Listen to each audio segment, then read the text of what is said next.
ପୂଜା ଭିତରେ ପୂଜା ଇଏ ପୁଣି ରାଜା ଘରର ପୂଜା ମାର ଯଦି ପୂଜାରେ ଟିକେ ନାକ ଟ୍ରବୁଲ ହେଲା ବେକଜାତ ଶାସ୍ତ୍ରୀ ସେ ପୂଜା କେମିତି ହବା ଜାଣିନି ଆଶୀର୍ବାଦ କେମିତି ହବା ଜାଣିନି କିଛି ତ ଜାଣିନି ପଳେଇ ଯାଇଛି ପୂଜା କରିବାକୁ ଥରେ ବାପା ପଠେଇ ଯାଇଛି ଓମ୍ ଛୁଆ କହିକି ନଡ଼ିଆ ଫଟେଇ ଦେଲେ ମାରଣା ଖେଳ ଶେଷ।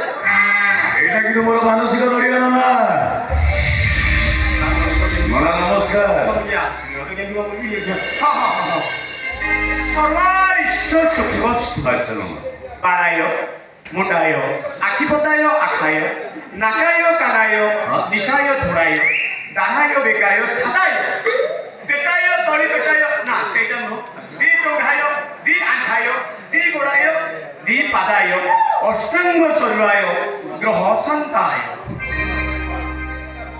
ଖାଲି ଠାକୁର ଉପରେ ରଖିଦେଲେ ଚଳିବ। ଭିଟି ବାବଦକୁ 5,000। 5,000 ଟଙ୍କା ଗୋଟେ ନଡ଼ିଆକୁ ପେଲେଇ ପଡେ। ଆରେ ଏତେ କଥା ଭାବୁଛ କଣ? ମାନସିକ ପୂରଣ ହେଇଗଲେ ୟାଠାରୁ ଅଧିକ ଟଙ୍କା ମିଳିବ। ମାନସିକ ପୂର୍ଣ୍ଣ ହେଇଗଲା ଆହୁରି ଅଧିକା ମିଳିବ ପେଲେଇ ପଡେ। ନିଅନ୍ତୁ ନିଅନ୍ତୁ ନନା ନଡ଼ିଆ ନିଅନ୍ତୁ। ଆପଣଙ୍କ ନଡ଼ିଆଟା ମତେ ଦିଅନ୍ତୁ ମୁଁ ଯାଇକି ମାଙ୍କ ପାଖେ ଗେଞ୍ଜି ଦଉଛି ନା ମାନେ ମାଙ୍କ ପାଖେ ଯାଇକି ରଖି ଦଉଛି ଦେଖିବେ ମନସ୍କାମନା ଆପଣଙ୍କର ପୂର୍ଣ୍ଣ ହେଇଯିବ। ଏଇଠି ଦି ହସ୍ତ ଯୋଡ଼ି ଦି ନୟନକୁ ଯୋଡ଼ି ମାଙ୍କୁ ଯାହା ମାଗିବା କଥା ମନ୍ଦିରଟା ସମ୍ମୁଖ କରି ଭାବନ୍ତୁ ଗ୍ରହ ସନ୍ତାୟ।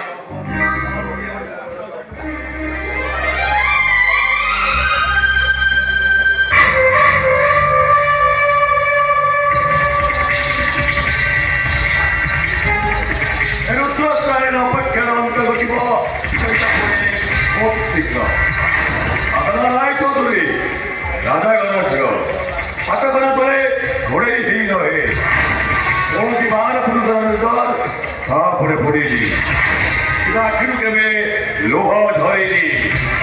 ଦେଖିବା ସମୟ ଆସୁ ରାଜା ଝିଅ ଆଖିରୁ ଲୁହ ଝରୁଛି କି ନା।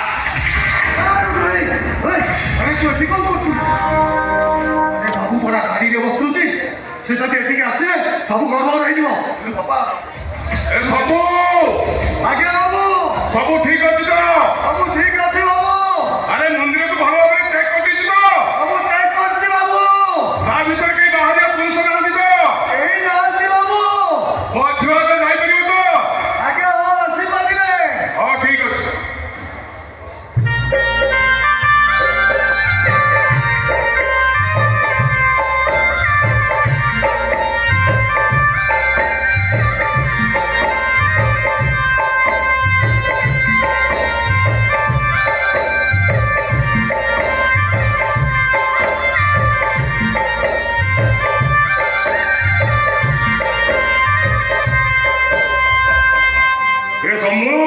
ଆଜ୍ଞା ଝିଅକୁ ଆଜି ମୋର 25 ବର୍ଷ 3 ମାସ 17 ଦିନ ପୁରିଗଲା। ମୁଁ ସେ କାଠିଆକୁ ଚ୍ୟାଲେଞ୍ଜ କରି ତା ଜ୍ୟୋତିଷ ଶାସ୍ତ୍ରକୁ ମୁଁ ଆଜି ଭୁଲ ବୋଲି ପ୍ରମାଣିତ କରିଦେଲି। ଭୁଲ।